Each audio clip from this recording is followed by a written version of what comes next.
Please raise your right hand. Good morning. Do you swear or affirm the testimony you will give today will be the truth? I do. You may take your seat. You may examine when you're ready. Thank you, Your Honor. Good morning. Good morning. Can you please introduce yourself to the jury? I'm Kristin Adamson. And Ms. Adelson, how are you employed? I'm a lawyer. What type of law do you practice? I practice family law, and I have done so for 37 years. How long have you been practicing? 37 years.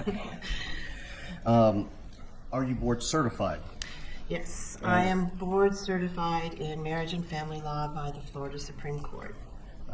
What's involved in becoming board certified? And I've been board certified since 1996.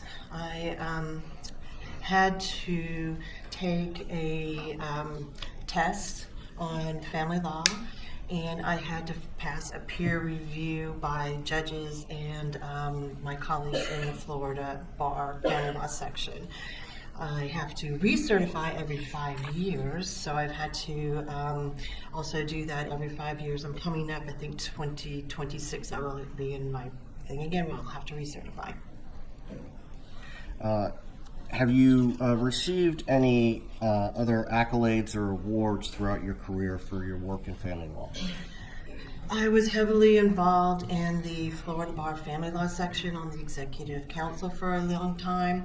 I am a fellow in the American Academy of Matrimonial Lawyers, past president of the Florida chapter, and I am a fellow in the International Academy of Family Law Lawyers as well. All of those required board certification prior to being allowed to be a fellow, as well as another test nationally and locally, and written tests and oral tests as well. And how long have you been a member or a fellow of the American Academy of Matrimonial Lawyers? I have been a fellow since 2020, and I was president in 2012. How long have you been a fellow in the International Academy of Family Lawyers? Approximately 5 years. In your work as a family law attorney, did you have occasion to represent Wendi Adelson? I did represent Wendi Adelson in the end of 2012, I believe it was, 2013, and part of 2014. Would you call her divorce a bitter custody battle? I would not. That's not how I would characterize it. How would you characterize it?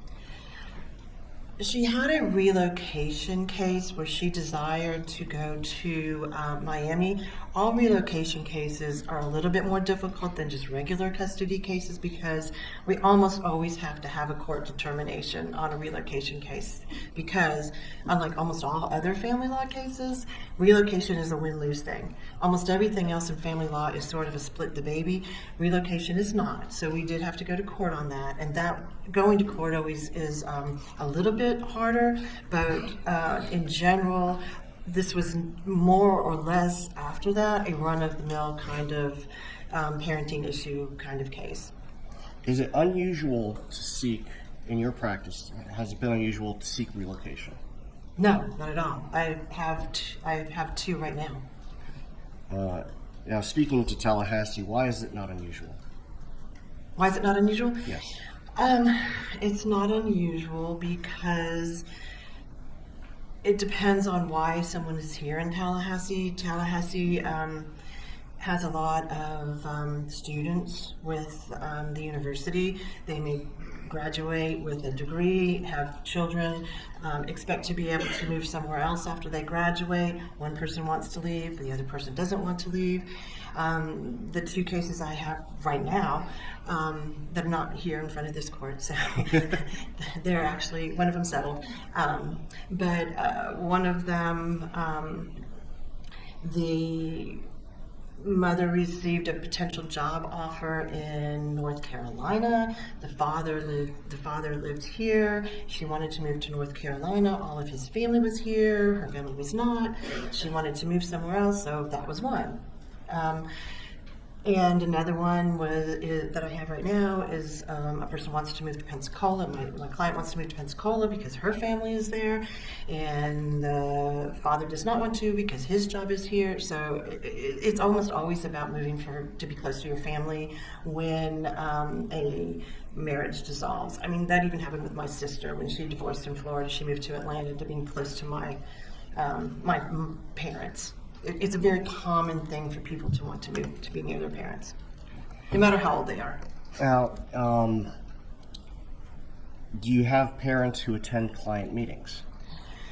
I do. And it doesn't seem to matter whether my clients are 20 or 40. I have many cases where a mom or a dad or sister or somebody comes to almost every meeting I have, including mediations, and they're heavily involved in the divorce of their sibling or their child, regardless of age. It's just something. Families tend to be enmeshed in their other families' divorces. They do. I usually let them come to mediation because sometimes it's important to hear how the mediation is going so that they don't try to armchair quarterback it after the mediation. Understood. Now, you indicated that you typically have to go to court for relocation. How difficult is it to get court approval for relocation? Well, I always tell my clients in Leon County that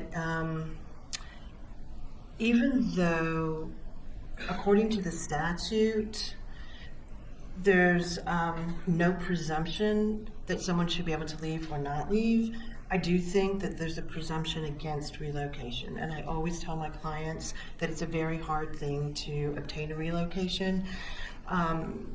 That you have to have kind of special circumstances, and there's a whole laundry list of statutory criteria that you have to meet to try to be able to relocate. And so we sit down and we go through the statutory criteria and determine whether or not you'll be able to do it. Most of the time, I tell them it's a 50-50 shot at best. Sometimes a little bit more, sometimes less. Did you have that conversation with Wendi Adelson while you were representing her? I did. Okay. And did you advise her of that same information? I did. Basically, I told her that if this is something that was important to her, this was her one shot at it. If you get divorced and then try to relocate afterwards, you're probably not going to win unless something really substantial comes up and changes it. So if she wanted to try to be able to relocate, this was her shot at it at best. So in other words, is it not that it's easy, but is it easier to try to obtain relocation in the initial proceeding or in a modification? In an initial proceeding. Now, the standard for a modification, what is that? Standard for a modification is a substantial change in circumstance. And at the time that I had Wendi's case, there was also another component which no longer exists. But at the time that I had Wendi's case, you had to prove there was a substantial change in circumstances, that it was in the best interest of the child for a modification, and that it was detrimental to the child not to modify. That detriment part does no longer exist. Now you have to just prove there's been a substantial change in circumstance and that it's in the best interest of the children. But at that point, you would have had to prove that it was detrimental in some way to the children to modify. Is that why you advised Miss Wendi Adelson if she wanted to try relocation, she should do it at the front end? Yes. Proving detriment is hard to describe to clients because they don't understand how substantial that really has to be. It has to be very substantial. Children are failing in school, children are potentially being neglected or abused, or there's alcohol or drug or mental illness. Have you ever been successful in convincing a judge to grant relocation? I personally have only won one case in 37 years for relocation. So, would you say it's difficult? I think it's difficult. Now, even though you've only gotten court approval for one with a client, have you been able to successfully negotiate for relocation in other cases? I have been able to negotiate relocation in other cases, sometimes through help of mental health professionals who will interview the parties and the children and make recommendations. Sometimes we'll have a guardian ad litem appointed to make a recommendation. We'll have a parenting evaluation or something like that that makes a recommendation. And if you have those things behind you, then it does help, because most people don't want to go to a judge if you have a mental health professional that says, oh yeah, relocation would be great. So we have been able to do it in that way. I also have been able to have relocations when you have an older child who really wants to relocate and the other parent doesn't object. Or sometimes you have, like in my sister's case, which I actually shouldn't have, but I did represent my sister. She moved to Atlanta, and then her husband was able to obtain a job in Atlanta and move up there to her former husband. So we negotiated all those things. And I think you said you explained all of this to Wendi. I did. Was she aware that the chances of success were low? Yes. I mean, I told her that this was her shot. I thought she had some good reasons. I would never have someone file a relocation if I didn't think they had a shot at it. So I think she did have a shot at it for many reasons. But including the fact that her parents were down there, that Professor Markel had a very flexible job. He had family in South Florida. These were very little children at the time. We did not have the presumption of 50-50 parenting, and she had done most of the parenting. There were lots of reasons I felt like she had a really pretty good shot at it. But I did tell her it's not going to be easy. Now, let's talk about family law rules of procedure generally. Do the rules require the exchange of certain materials in dissolution proceedings? Yes. And what are those? We have mandatory disclosure in divorce and modification proceedings, including custody and just regular divorce. And pursuant to the Florida Supreme Court rules and 12.540, we have to file a financial affidavit under oath that the parties and lawyers and their paralegals help them fill out. We also have to provide a laundry list of documents that keeps getting larger. It's bank statements for 3 years, it's retirement statements, it's deeds, it is credit reports. I mean, it's a very large, voluminous amount of documentation that we have to exchange with the other party, the other counsel. And when completing the financial affidavits, specifically when you completed Miss Adelson's family law financial affidavit, did you gather records in the process of completing that so you could disclose everything appropriately? We did.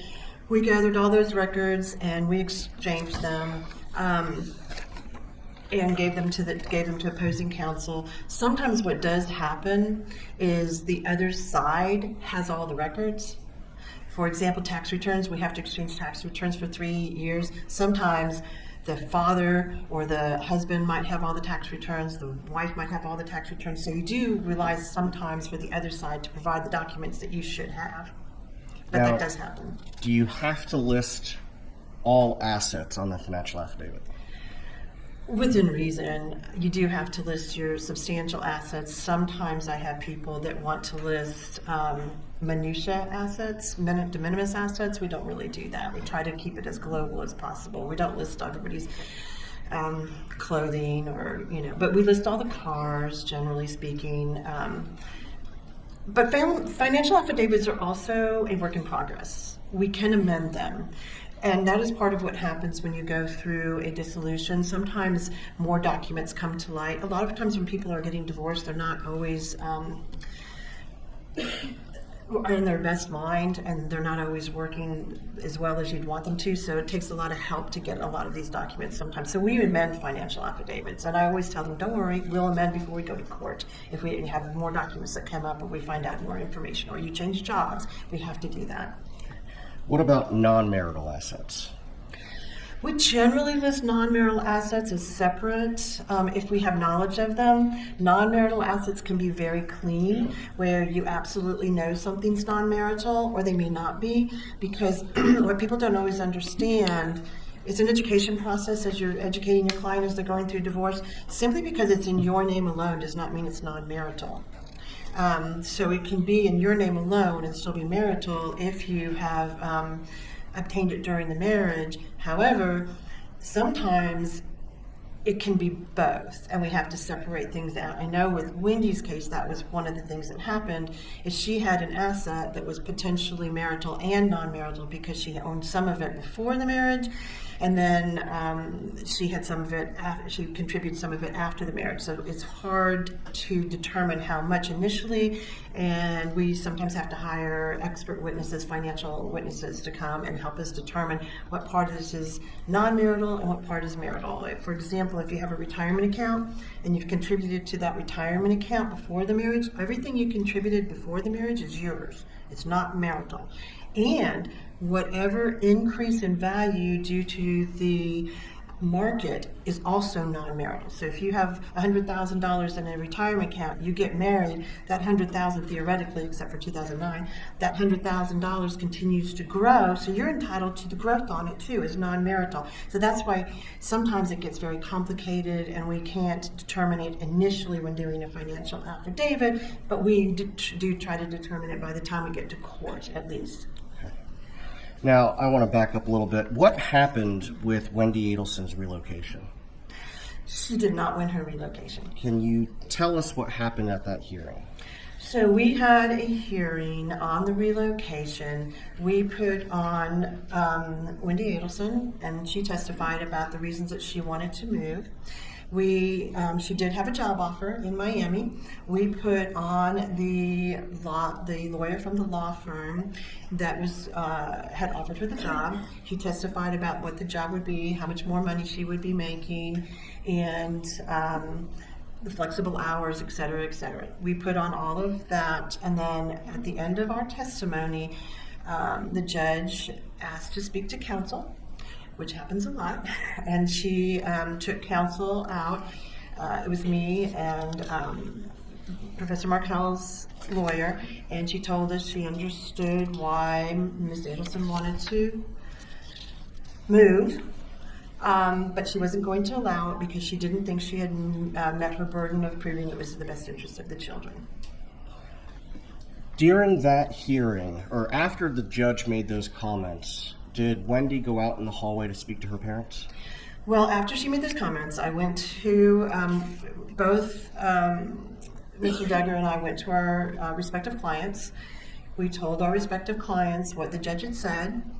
And basically, if the judge had already determined this without hearing from Professor Markel, we didn't really have a chance of winning this at all because she'd already heard the best case of our case.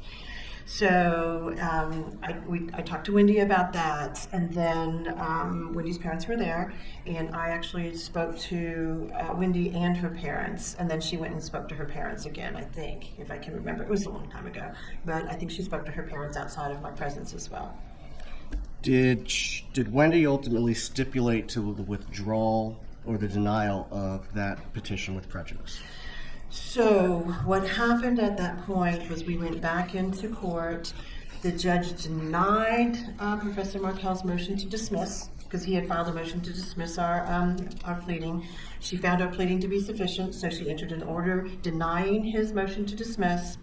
She entered an order that we stipulated on the records that we would agree to the denial of the relocation.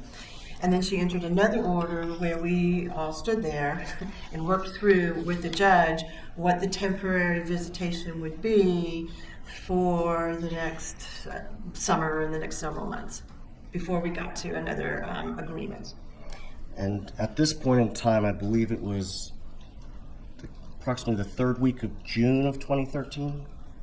Yes. Okay.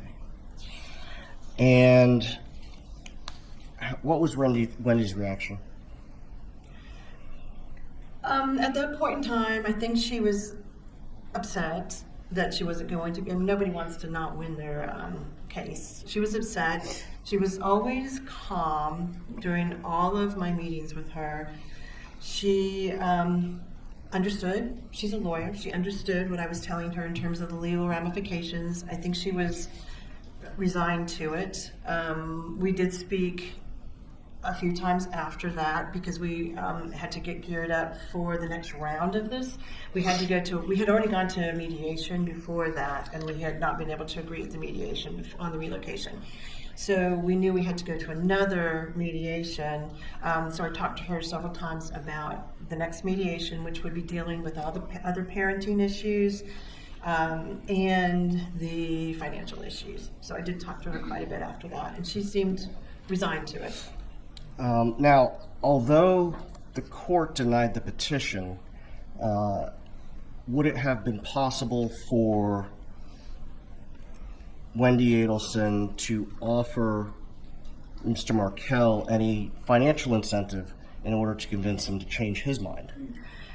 Well, we hadn't finished the case. We still were going to go to another mediation. It's always possible. I tell everyone that even after an unsuccessful mediation, people settle their cases on the eve of trial all the time in some way or another. They do. And it's always best if you can settle your case and not leave it to court. You have much more control if you are the decision makers rather than the court. Is there anything improper or illegal with one party offering a financial incentive to the other party to obtain relocation? No, and I actually have negotiated that in the past. Now, And since that time as well. subsequent to that hearing, did you have another mediation on the dissolution, the distribution of assets, and the parenting time? We did, and at that mediation, we came very close to settling it, and we were there for quite a long period of time, but we did not settle it at the mediation. I think we settled it within a week after the mediation, where opposing counsel and I exchanged a lot of phone calls, and because we had gotten very, very close at mediation, and we were able to resolve all of it within a week of mediation. Now, Before we had a court trial set, I believe, and so we were able to do it before the court trial. Thank you. Prior to adjourning mediation, did an issue come up concerning a potentially non-marital asset that Miss Adelson had? It did. And what asset was that? It was if I remember correctly, it was the Charles Schwab account that we had listed on the financial affidavit in the marital portion, and then on the non-marital portion, we had listed Charles Schwab non-marital portion to be determined. And we went into mediation in that way, not knowing exactly what was marital and what was not marital. Now, I know in our pretrial discussions you indicated, can you typically talk about what happens at mediation? Mediation is confidential, and that's one of the things I tell my clients is that the mediator can't be called to testify about what happened in mediation, and I can't testify about what happened in mediation, et cetera, et cetera. So the theory behind that is that people will be as open to negotiation without fear that it's going to come back in court and hurt them in some way in front of a judge. You can't talk about the settlement offers that were made. For example, in mediation, if they say, oh, but he offered to pay child support above and beyond child support, and then we don't reach an agreement, you can't come into court and say, but he made this offer. So it keeps everybody moving forward and not worrying about what the offers are. Is there an exception for disclosing what happens in mediation if you're ordered to do so by the court?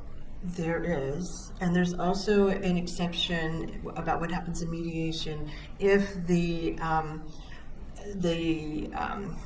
marital settlement agreement is asked to be set aside for some purpose like fraud or overreaching or something like that, then the terms of it and the mediation would potentially be able to pierce that veil of confidentiality.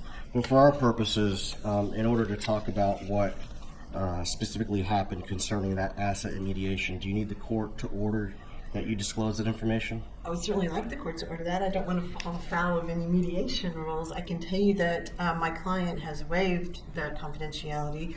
The mediator, who was a friend and a lovely person, Joe Boyd, he is not with us anymore, and Professor Markel is not with us anymore. So a lot of people in that mediation are gone, and Ms. Adelson has waived confidentiality. With the waiver of confidentiality by your client, I will order you to testify on the subject matters being inquired into. The state may cross-examine as to all subjects as well. You may continue. Thank you very much, Your Honor. Ms. Adamson, can you tell us that Charles Schwab account that you mentioned, how was that addressed at mediation? So this became sort of a last-minute little dust-up during the mediation. So what we did was we called the Charles Schwab account representative. And this is not uncommon in mediation. And I had Joe Boyd, who was the mediator, come in and talk to the Charles Schwab account representative. So it wasn't just me talking to the representative and telling the other side what had happened. I wanted the mediator to actually do it and to hear it. And so he talked to the Charles Schwab representative, who outlined, in his opinion, what the possessory status of that Charles Schwab account was, who owned it when, where it was, how it had been separated into multiple accounts apparently, and which ones were marital and non-marital. And then he went into the other room. We're not in the same room. We're in Ms. Adelson and I are in one room, and Professor Markel and his lawyer are in another room, and the mediator is going back and forth between the two rooms. So in our room, he listened to the what the Charles Schwab representative said, and then he went into the other room and told them what he had said. And after that mediation, Mr. Duggar and I discussed the fact that actually happened, and everybody felt comfortable with what was marital and non-marital. And that was when, along with other little things about the parenting and other loose ends being tied up, we were able to actually have a marital settlement agreement. The Charles Schwab account, in all its different permutations, was listed in the marital settlement agreement. And Professor Markel had almost $500,000 worth of non-marital Charles Schwab accounts of his own. So he had non-marital money as well. So based on what you've discussed, Mr. Markel was aware of the non-marital status of that portion of Wendi Adelson's portion of what she would get. He was. And as you said, shortly thereafter, that case settled. Within a week, I think. Ish. Shortly after the divorce was final, did Wendi invite you to a get her groove back party? I don't remember when the party was, whether it was a month or 2 or 3, but she did invite me to a party in her new, I think it was an apartment or townhouse. I don't remember what it was exactly, but she invited me to a party. It was called Wendi Gets Her Groove Back, and I had several friends I knew of Wendy's that were there as well, and it was just sort of a Wendy's in a good place, come celebrate my new life party, in Tallahassee. Throughout the course of your representation, could you tell us the total amount of attorney's fees and costs that you incurred in this case? I think the total amount of costs and attorney's fees, we did take a couple depositions. We had 2 mediations. One was ordered by the court on the relocation case, and then that was a pretty short mediation. It was only a couple of hours. The other one was much longer. I think the total attorney's fees were probably about $30,000. And costs of? That includes costs and everything, I think. Now, I know that sounds like a lot, but it wasn't that much compared to a lot of litigated cases. Okay. Now, litigated cases have multiple evidentiary hearings. Correct. Did this? No, we had I don't believe we actually had any evidentiary hearings. The only other hearing that we really did have was post-dissolution. So aside from the relocation, prior to the divorce being final, there were no contested hearings. There were no contested hearings. Now, subsequent, did the marital settlement agreement require that Mr. Markel pay Wendi and yourself certain sums? So, according to the marital settlement agreement, Professor Markel kept the house. So he was supposed to pay Wendi for her part of the house. And all the other assets were divided equally. So that he kept an equal amount, she kept an equal amount. He was supposed to pay, I think it was about $120,000 for his part of the house within 60 days. He had the money because he had more than $500,000 in non-marital assets, and he had also marital assets as well. He was supposed to pay me $10,000 in attorney's fees because he made a lot more money than Wendi did, and it's based upon, attorney's fees is based upon who has more resources, and he had considerably more resources than Wendi did. So that was part of the agreement. He was supposed to pay me $10,000. He was supposed to pay her $120,000, all within 60 days of the agreement, which was July, sometime 2013. July 31st. I think that's right. Did Mr. Markel pay the sums that he was obligated to pay under the settlement agreement? He was supposed to transfer, if I remember, from one of his Charles Schwab accounts to Wendi, the money. He gave her $50,000 of the $120 in a pretty timely basis, and then he just didn't pay the rest. And I don't like to file enforcement hearings on things like that because it takes a long time to get to court. It's not fun. It's just kind of, so I was pretty much once a week or once every other week asking opposing counsel if Professor Markel was going to pay. Did he pay? He did not. What did Wendi ask you to do to enforce that? At some point, I wrote a letter, I believe, to opposing counsel. So this was, first it's a bunch of emails and phone calls, and then it's a letter saying, please pay, so we don't have to file an enforcement. A part of our marital settlement agreement, if we have to file an enforcement and we win, which we would have because he had to pay, then he would also have to pay additional attorney's fees for doing that. So then it just becomes more and more money that he's owes and he's not paying theoretically. So, and this was all on property issues. So unlike custody, we're not going to be able to, or child support, we can't put him in court or in jail. We're not going to be able to put him in jail or anything like that. We're only going to have to be able to go after his assets and things of that nature. It's a lot easier. People will just pay. So I finally filed a motion for enforcement saying he'd only paid $50,000. He owed the other money, and he owed me money, and I asked for a court hearing on all of that. Sounds like it was pretty straightforward motion that you filed. It was pretty straightforward. It was probably 4 or 5 paragraphs. Did that prompt Mr. Markel to pay? No, it did not. What happened? So then Mr. Markel hired a new lawyer. And his new lawyer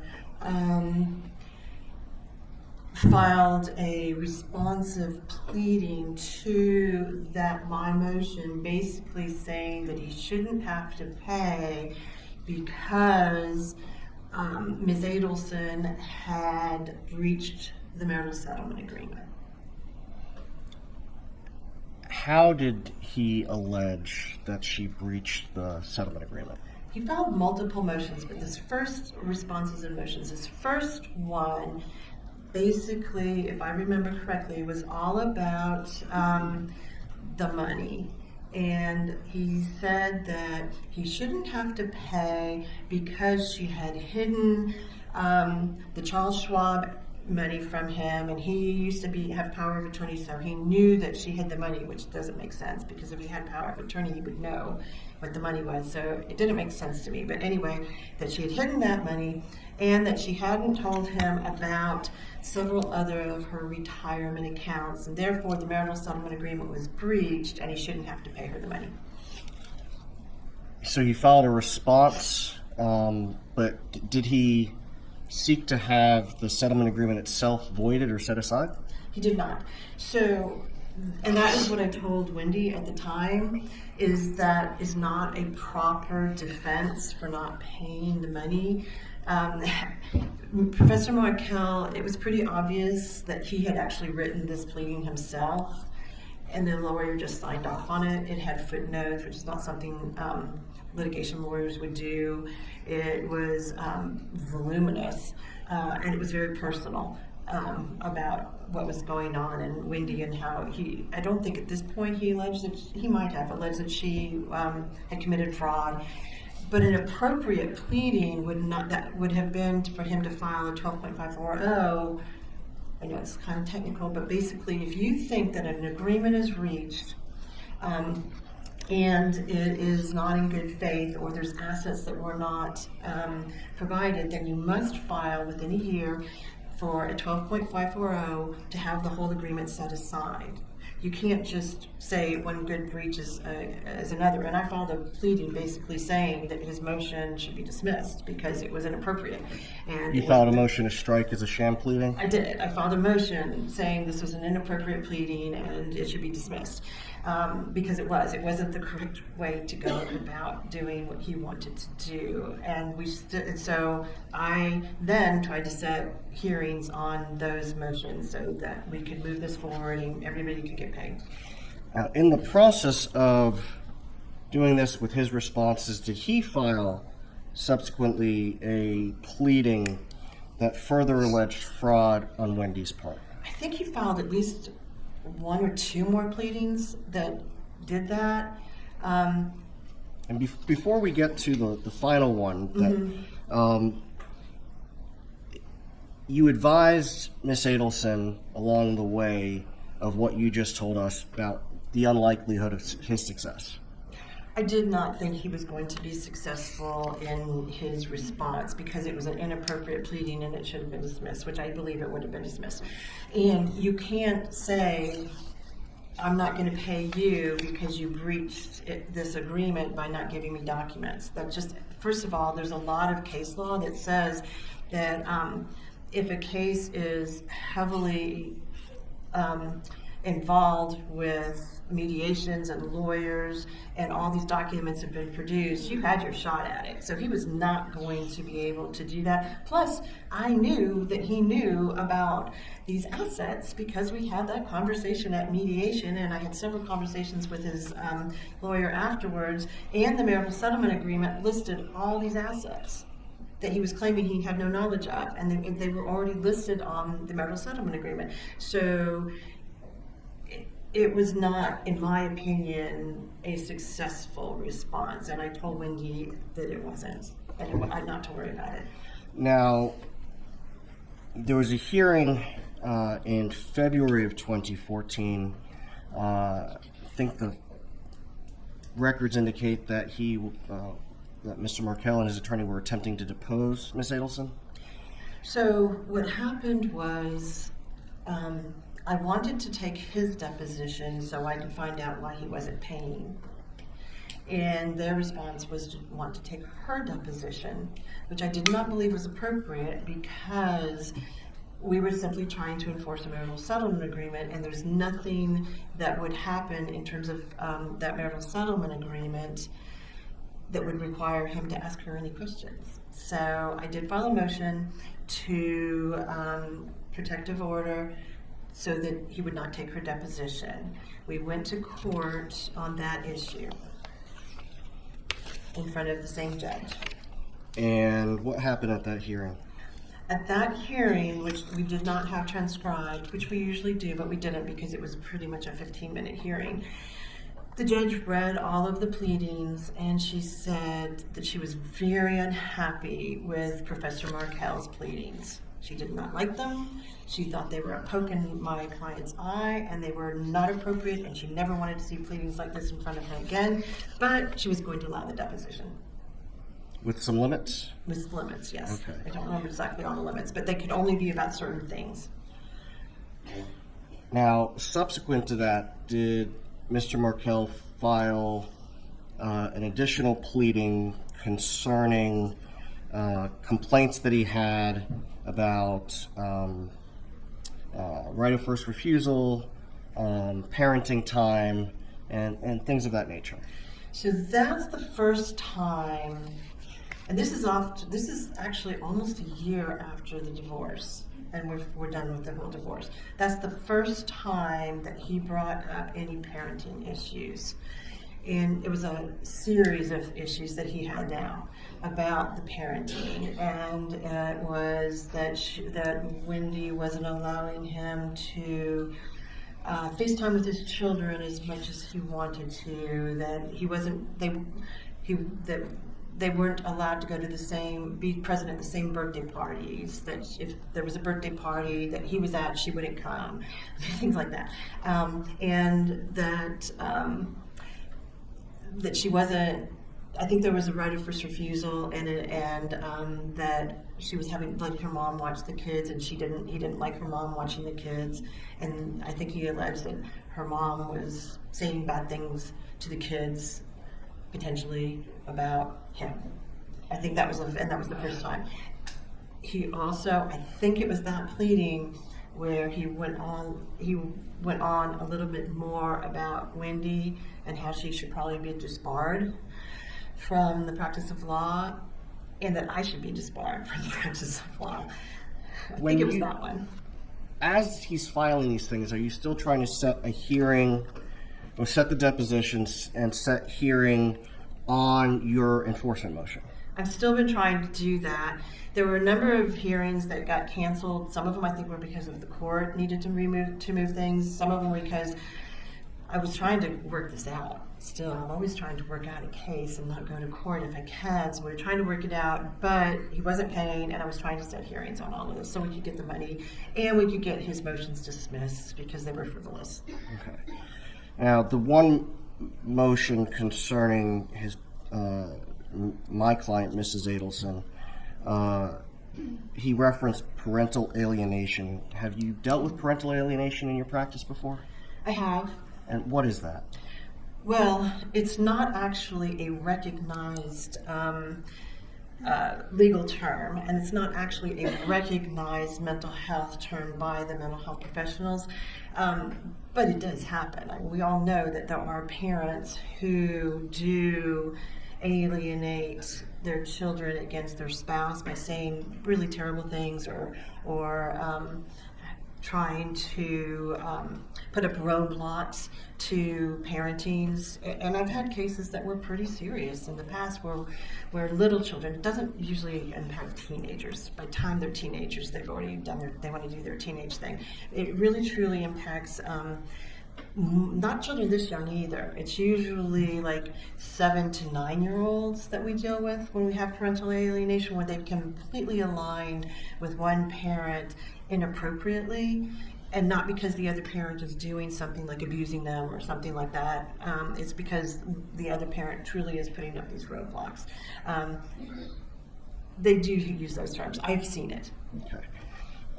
The statements that were included in the March 26, 2014 pleading filed by Mr. Markel that were attributed to my client, would that have resulted in any sort of relief preventing my client from having any sort of unsupervised time with the grandchildren? No.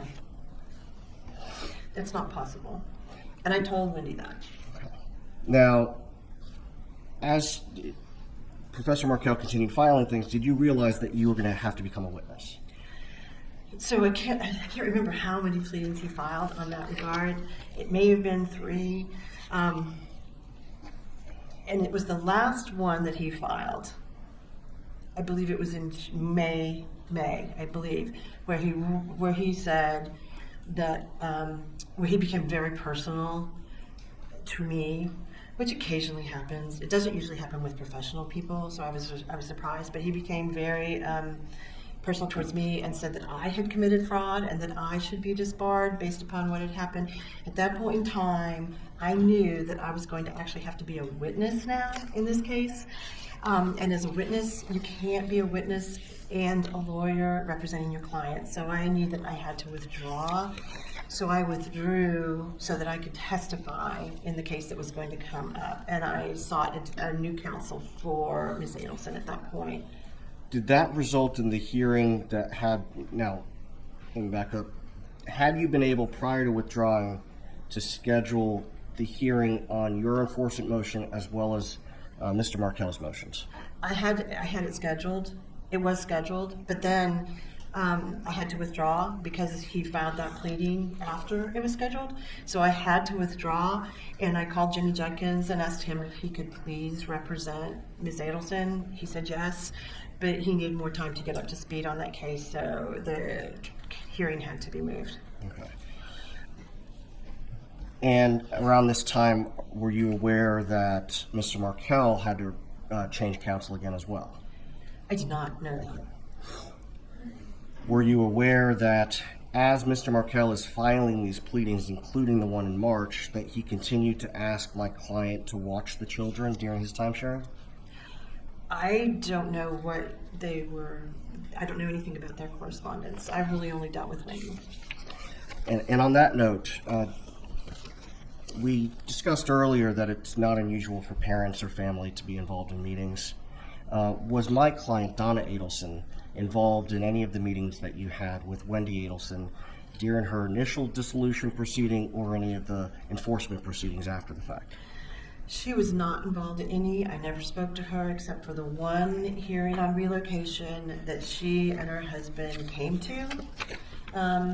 But even then, it was very brief. They were very nice, lovely people. I didn't even after even afterwards. They were fine. I had no issues with them, but I never spoke to them. I never emailed with them. They never came to any meetings. They were not involved with me. And do you have a recollection of whether my client and her husband were in the courtroom for the relocation hearing, or were they out in the hallway? I believe they were in the hallway. I don't believe they came in. Okay, just a moment, Your Honor. Nothing further this time? Cross-examination.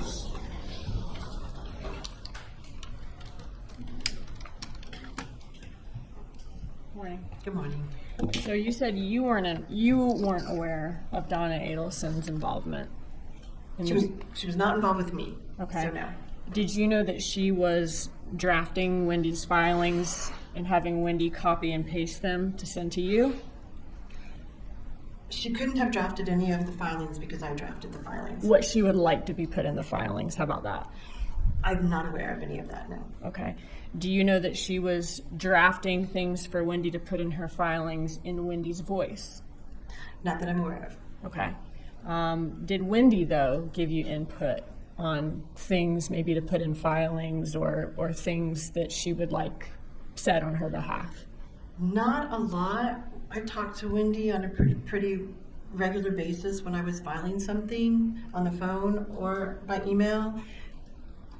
And she was a very good client, in all honesty, where she listened to me and she basically, we have clients that don't. Now we have clients that give you ChatGPT and want you to do ChatGPT pleadings, so there's that.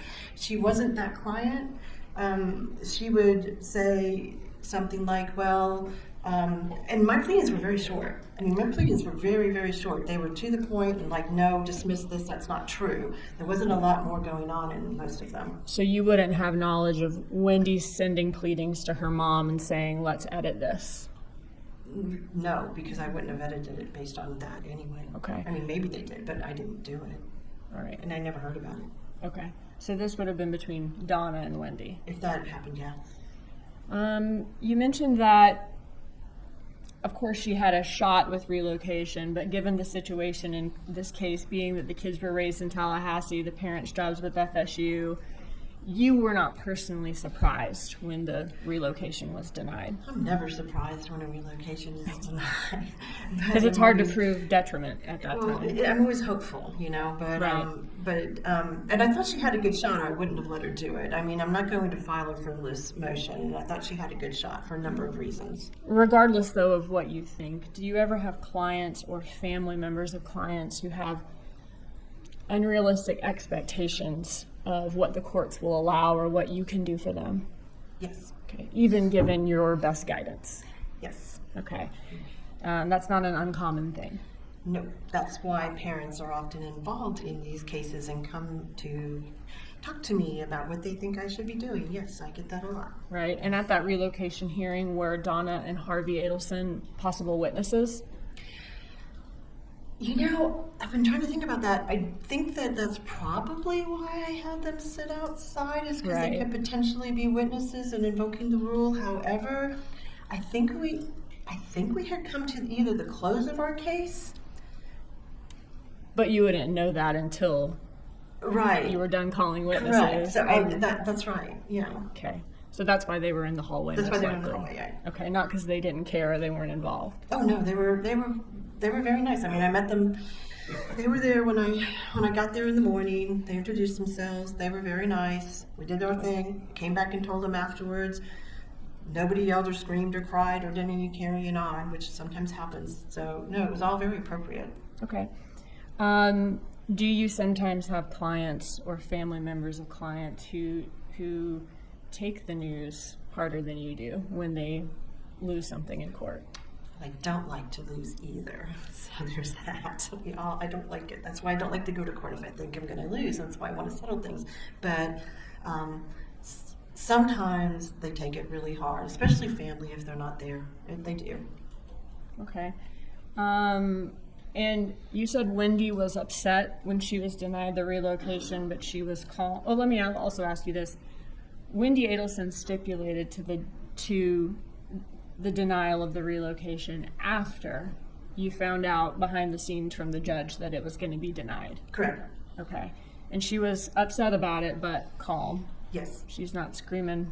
No. No, okay. And I have people do that. I mean, I've had to have my own clients taken by the bailiff out. I'm sure you've seen it all. And how did Donna Adelson feel about not winning the relocation?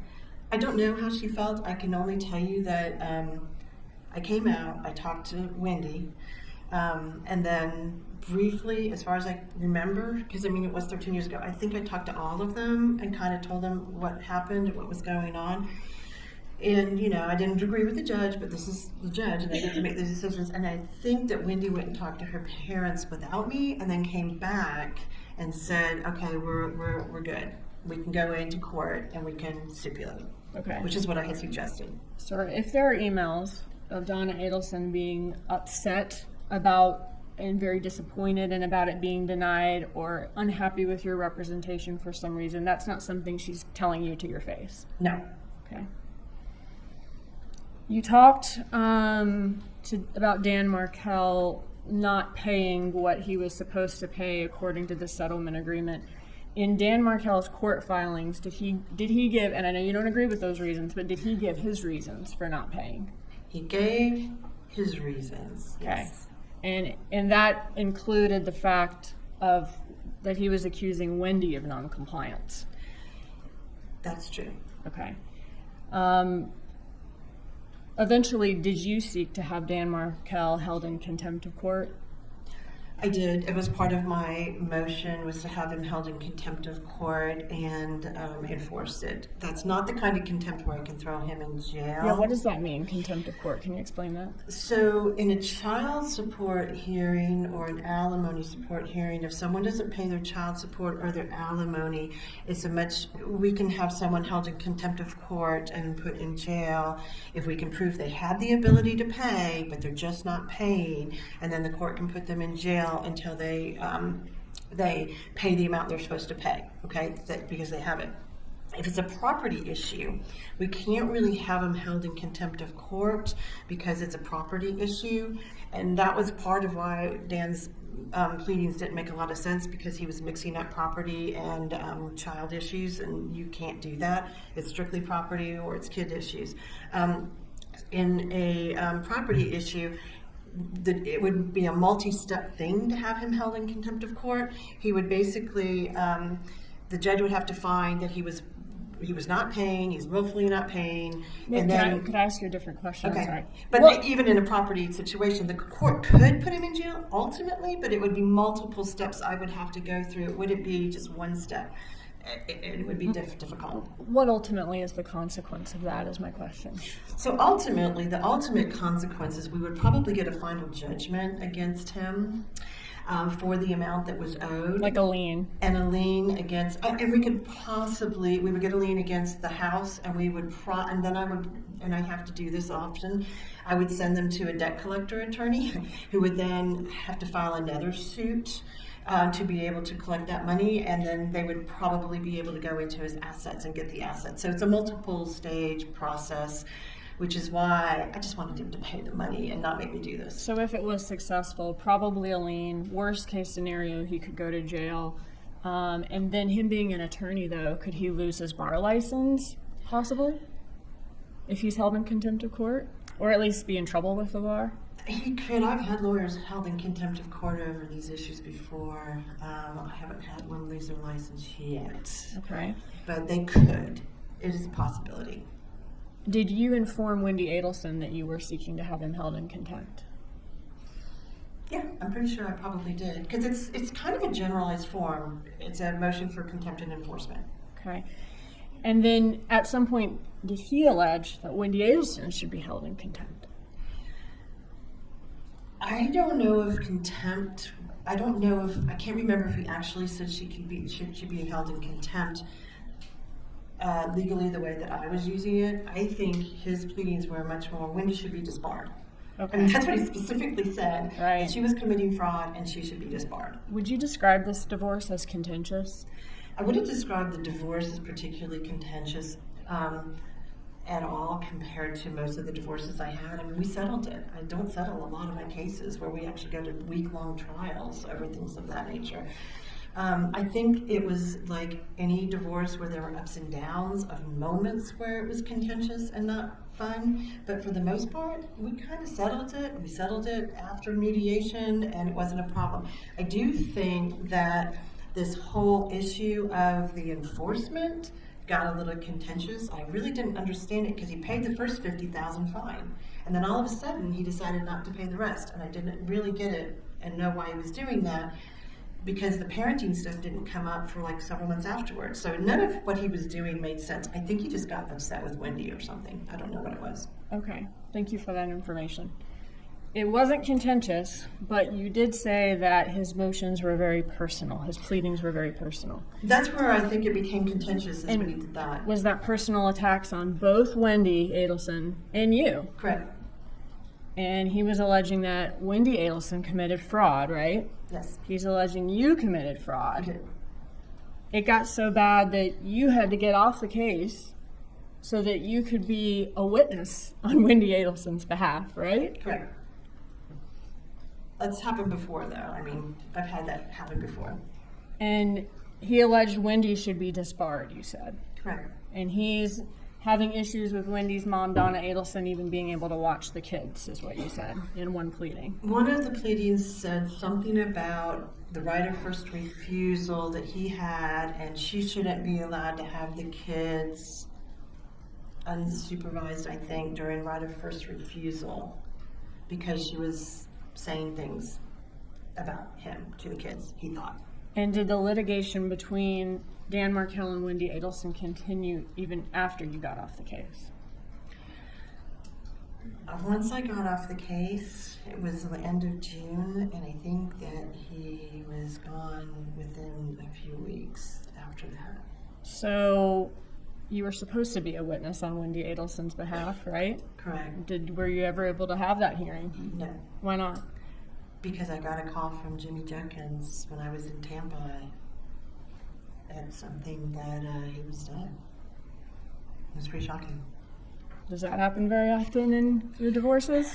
That does not. We've had a few people get murdered, and I've had a few suicides, but it's rare, and I remember all of them. Right, but not contentious.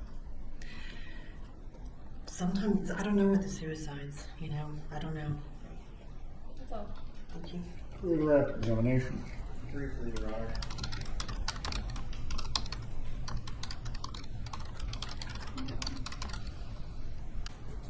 And first witness.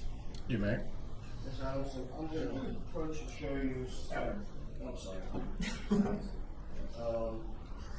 States demonstrative A, I think it's going to go on page 441 of the demonstrative. And then I'm holding 454. Sure. Okay. Is that the March 26, 2014 pleading that Mr. Markel filed? It appears to be. Can you turn to 454 that I had tabbed? Yes. Is that the prayer for relief for that motion? Yes. Can you direct your attention to the portion that reflects my client's, Donna Adelson's, time with the children?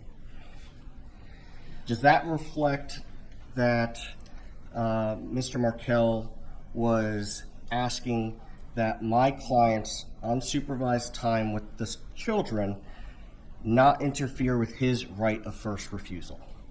I think you're talking about paragraph 6, where it says, enjoin the former wife from allowing the maternal grandmother to have unsupervised time with the children consistent with the right of first refusal. That was that right of first refusal. Yes. And to impose appropriate limitations to safeguard the children from being subjected to disparaging comments about their father.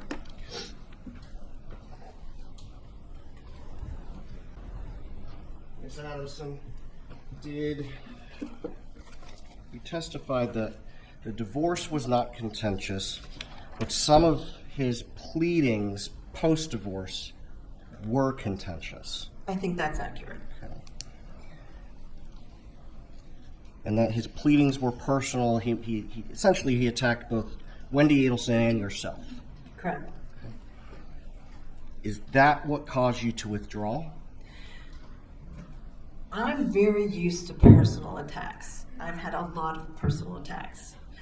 The only reason, and I'm fine with that, the only reason that I withdrew is because I was going to be a witness, not because I cared what he said about me.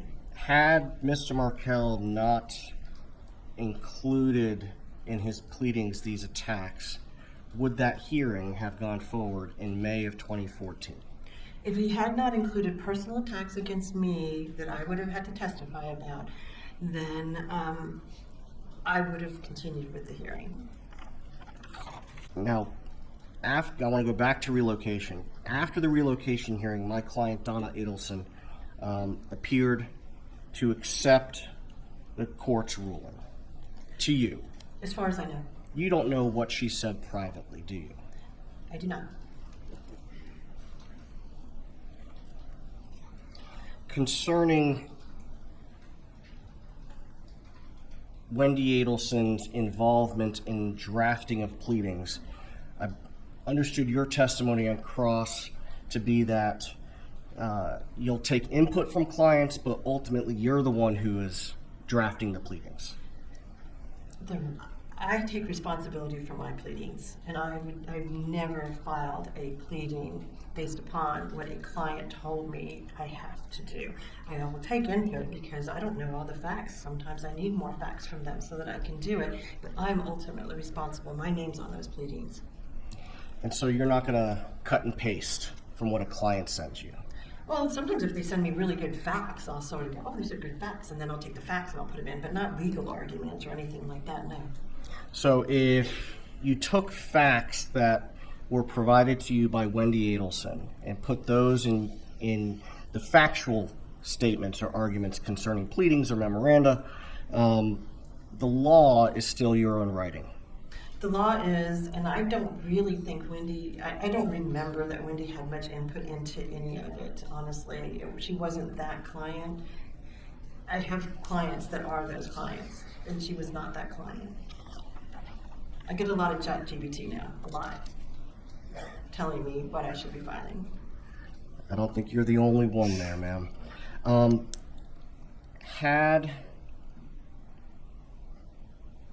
Had you not withdrawn to be a witness, the motion would have been heard in May of 2014.